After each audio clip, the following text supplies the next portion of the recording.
Welcome back everyone, I'm Day-Glo Buffalo and this is Let's Play No One Lives Forever. When we last left off, we were interviewing the Baron du.n.i.t.y, and actually finding out that he knows pretty much nothing about running a business and is only interested in hunting. And he's not a very good hunter at that. So, well, let's move on with the interview. We're on question 4. What's the most dangerous animal you've faced? I notice you have quite a collection of fine art. Let's stick with the hunting for now. What's the most dangerous animal you ever faced? I once squared off against a silverback gorilla. A silverback gorilla? Yes, a huge, ferocious, man-eating beast. Man-eating? Quite so. But I was under the impression that gorillas were herbivores and very gentle and less threatened. Well, that's true of some gorillas, but this was one of the dreaded man-eating gorillas of Pakistan. I wasn't aware there were gorillas in Pakistan. Well, that's because few lived to tell of them, you see. Well, it's fortunate that you did. Agreed. Silverbacks are by far the most dangerous animals to hunt. I was under the impression that that distinction went to Cape Buffalo. Nonsense. Cape buffalo are just glorified cows.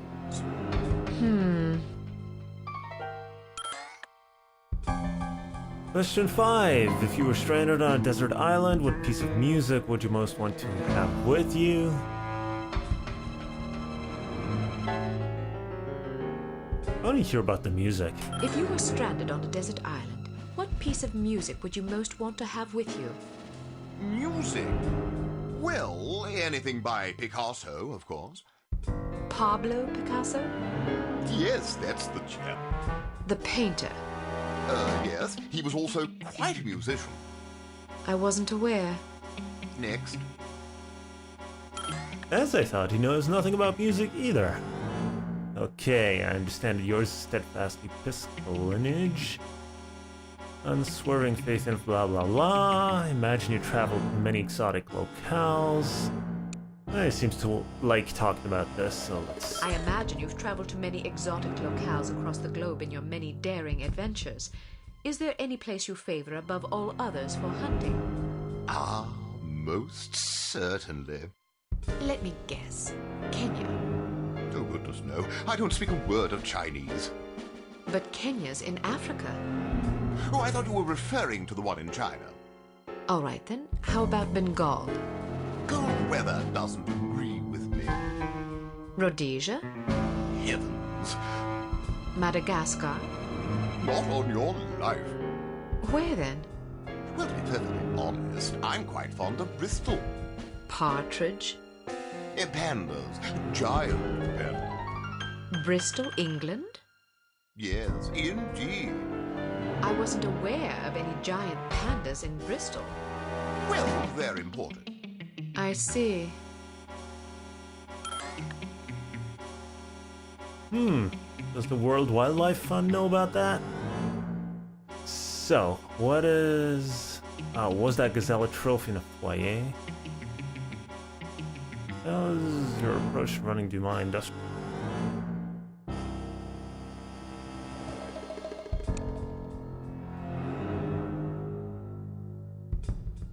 How has your approach to running du.n.i.t.y Industrial Enterprises differed from your late father's? I'm not really sure what approach my father used, but I like to run things strictly by the book. By the book? Yes, you know, according to policy.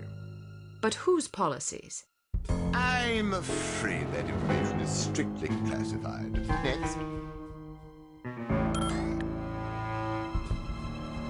What historical figures do you most admire? This ought to be good. What historical figure do you most admire? Probably Beowulf. I was thinking of historical rather than fictional individuals. Well, I was referring to the historical Beowulf, not the fictional one. You mean the one who slew Grendel and his mother? That's right. He's a fictional character. Yes, I know that, but there was also an historical one. The Beowulf who fought the dragon. Precisely. But there aren't any dragons. Well, not more, thanks to Beowulf. There weren't any to begin with, unless you count the dinosaurs, that is.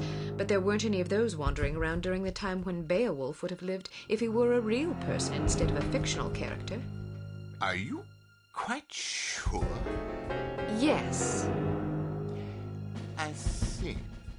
Well, that's all the questions I prepared.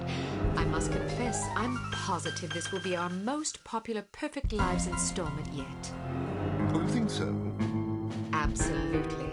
Rarely does nature combine so many excellent qualities in one man. Our readers will be fascinated, and maybe even a bit envious. One can hardly blame them. What I don't understand is where such a busy man finds the time to be a successful business tycoon, loving husband, daring hunter, astute philosopher, cultivated humorist, etc. Aren't you overwhelmed? Well, one learns to delegate. For example, although you wouldn't guess it, I'm only peripherally involved with u.n.i.t.y Enterprises these days. Strictly in an advisory capacity, you see, to keep the company on track. How ingenious. Oh, well, I have my moments. But isn't it an awful risk to hand over operations to someone less accomplished in the subtleties of enterprise than yourself? Actually, it's safer that way. Really? Yes, you see, in my experience, the less one knows about running a business, the less he can screw up. I make all the important decisions. The rest is just, paperwork. Still, you wouldn't want your competitors getting their hands on that paperwork. Oh, quite true. But we have a very large safe in which to store it. Safes can be cracked. It's not a concern. Why not? I'm afraid I'm not at liberty to discuss such matters, even with a young lady as charming as yourself. Thank you for your time, Baron de Mol. It's been an eye-opening experience. I'm happy to oblige. Never turn your back on a worthy cause, I always say. A worthy meal is more like it. Okay, I think that was over 10 minutes worth of cutscene there. So if you're still here, congratulations and thank you. So let's move on without... Oh, we didn't get the avoid detection, but who cares? Let's move on. So, didn't do very well in the rank there. Well done, Agent Archer. You may redeem yourself yet. In the meantime, don't get cocky.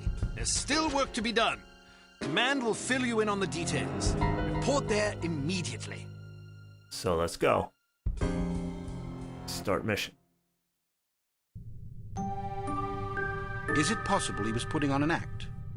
I don't think so, sir. I'm fairly confident the man is an imbecile. I heard the tape and I gotta agree. Still, it's clear that u.n.i.t.y Industrial Enterprises is somehow linked to h.a.r.m. Well, didn't the Baron say that he wasn't really running the show anyway? Who's the vice president of the company? According to our research, his name is Damascus Valentine. DV. What? His initials, Damascus Valentine, Dmitry Volkov. Coincidence? Seems rather tenuous. But nonetheless intriguing. In any case, we need to know what's in the safe the Baron mentioned to you. It won't be easy, naturally, but it could be the key to this investigation. I'm looking forward to the challenge, sir. That's the spirit. Mr. Smith, what did intelligence find out about the building? It's a veritable fortress. Not only is there a suspiciously large and well-trained security staff, but they've also invested heavily in high-tech surveillance equipment, cameras, infrared alarm systems, the works. They must really have something to hide. Our thoughts exactly. So what's the plan? Who is going inside? You are. What? Why her? It's way too dangerous for a woman. Oh, don't start with that again. Before joining u.n.i.t.y, Agent Archer was something of an expert in, covert infiltration, one might say. Breaking and entering, others might say. Whatever the case, this assignment calls for stealth and subtlety. Yeah, I know. Subtlety isn't my specialty. I still think it's too dangerous for her to go in alone. Which is why you'll be providing a distraction for her downstairs. I like the sound of that. How do I get inside? Attempting entry on the ground floor would be suicide, even for an expert like Ms. Archer. The only way in is through the roof access. What did you have in mind? Am I going to have to parachute in? Too imprecise. Fortunately, there's an alternative. u.n.i.t.y Enterprises is erecting a second skyscraper right next to its corporate headquarters. Our surveillance photos suggest that if you can get to the top of the new building, you can use a crane to cross over to the roof of the old one. The surveillance photos suggest that this is possible? It will be close. You'll have a zip cord to cut the difference. I see. Once you're inside the building, you'll need to locate the president's office and find the safe. Photograph anything remotely suspicious. We don't want to tip our hand, so leave everything as you found it. The less they know about our mission, the better. Now then, time is of the essence. Yes, sir. And more cutscenes.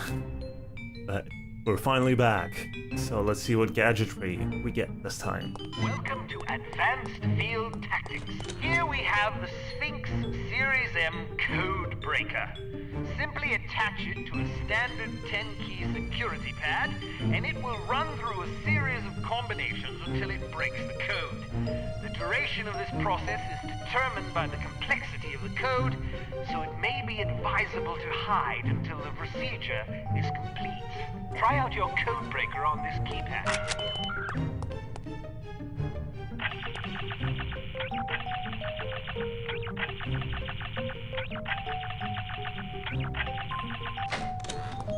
Yay. Added an infrared scanner to your sunglasses to help you circumvent the security systems you're likely to encounter. If you see suspicious-looking fixtures like these mounted on a wall, be sure to switch on your scanner lest you announce your presence unintentionally. Well, last time I went through the infrared scanners when getting through the safe, I failed miserably, so hopefully I'll redeem myself this time around. Excellent.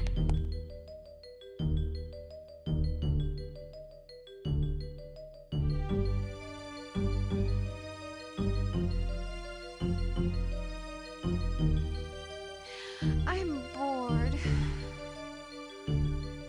I never have any fun. Neither do I.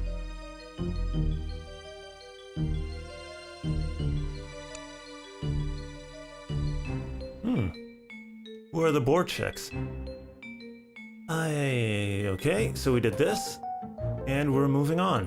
While it's clear that u.n.i.t.y Industrial Enterprises is somehow involved with h.a.r.m, it's not entirely certain who the mastermind is. You must infiltrate the company's corporate headquarters building, locate the safe in the president's office, and photograph any relevant documents you find. Agent Goodman will provide a distraction that should draw attention away from you, but you should still expect resistance. Okay, so they said we have to be stealthy. So let's take a look at our equipment, which is terrible. I want my handgun, the usual. I want my, where is it? My carbine. As always, machine guns are going to be very graciously provided by our hosts once we take them out. So, the bow is too imprecise. It doesn't have a scope on it, so I'm not really sure if it's worth taking.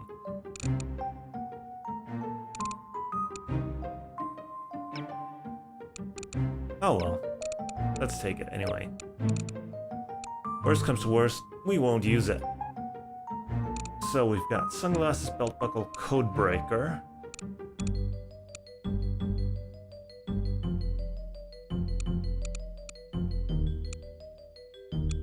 Camera disabler, I think, is actually something that comes up later in the game, which I already unlocked, of course, because I've already played this part. Barrette or cigarette lighter? Well, let's take the barrette. Alright. Silencer, zoom, silencer, and scope. Very good. Still have never used this stuff, but let's take the antitoxin and let's go.